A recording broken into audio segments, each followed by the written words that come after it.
Mr. Chairman, and thank you, Chairman, and also Ranking Member Lipinski for holding this hearing today, and for all of you for your testimony on this critical issue. The district I represent in Oregon is home to a thriving technology industry, and we have industry giants like Intel and numerous smaller technology companies. We also have in Oregon Signature Research Center, ONAMI, which is the Oregon Nanoscience and Microtechnologies Institute. That's a collaboration among all of our Oregon research universities and industry and our investment community. Very successful work on not only the research but the commercialization going on there. We all know, and we've had the discussion here today, that the economic success of our country is going to depend on having the workforce that these companies and all the numerous startup companies need to continue innovating and growing. And I look forward to working with all of you and all of us on the subcommittee on promoting STEM education. And although I know our focus today is on the university level, I'm actually pleased to see that, Dr. Graziano, you mentioned in your testimony the importance of preschool, pre-K through post-secondary education. And I'm especially appreciative, too, of the comments. Mr. Green, you mentioned the need for creativity and innovation. And given those needs, we should also be concerned about the trend in education about cuts to non-STEM disciplines that lead to creative, innovative thinkers. If you know the connection between music and math, you'll appreciate that. We all know we need those creative, innovative thinkers. And a well-rounded education, including, of course, focus on STEM, will lead to that. What I want to ask about today is one of the recommendations provided in the National Academy's report. That's that the businesses and universities work together to develop new graduate programs that address strategic workforce gaps for science-based employees. I've spoken with some of the constituent businesses in Oregon that have open positions because of these gaps, the workforce gaps. My question is for both of those in the private sector and on the university side, if you could talk about how you respond to those gaps, how you identify that the gaps exist, and then match up the companies with the universities to help create the students with the full set of skills they need to succeed in the workplace. And I know, Dr. Graziano, you, in your testimony, point to one of the main principles of using key partnerships to create the workforce of the future. So I'd like to hear a little bit about how you are identifying the gaps and then working to fill them. Thank you. Well, a lot of where I've worked has been in the graduate level, so I probably don't have all the details down at the workforce level at the mid-range.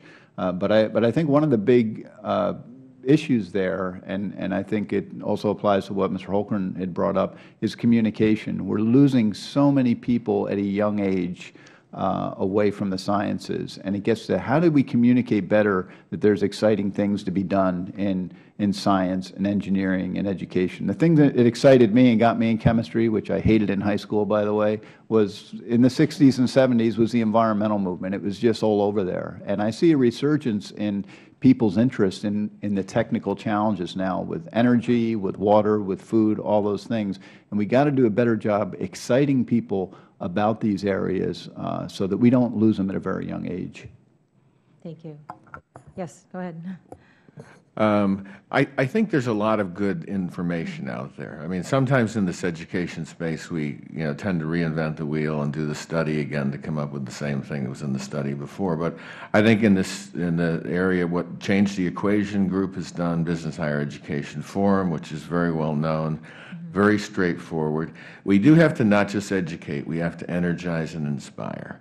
And that, I think, is the challenge of today's generation, right? The education is very, very vertical. We have to teach in a horizontal way that shows the outcome and that focuses on inspiration, right? Things that one can do with this. And so I think there's two things. First of all, there's time to job, right? Filling the jobs we have, and I think community colleges have proven to be incredibly focused at that. Incredibly good at it. The second thing is companies need to go upstream. We can't say to the education infrastructure, we know what we like when we see it, right? We have to go in there, and on the Commission on the Pathways Through Graduate Schools into Careers report talks about that. We have to go shape what we want as outcome. And I think that's incumbent upon all of us to do that in all our important recruiting schools. And we have to think about jobs not in terms of the jobs of today, but the jobs we haven't invented yet. Because 40 or 50% of the jobs 5 years from now don't even exist today. And we need to put more business cycles into helping the education infrastructure figure that out. Thank you. And I know, Dr. Johnson, you. Yeah, thank you.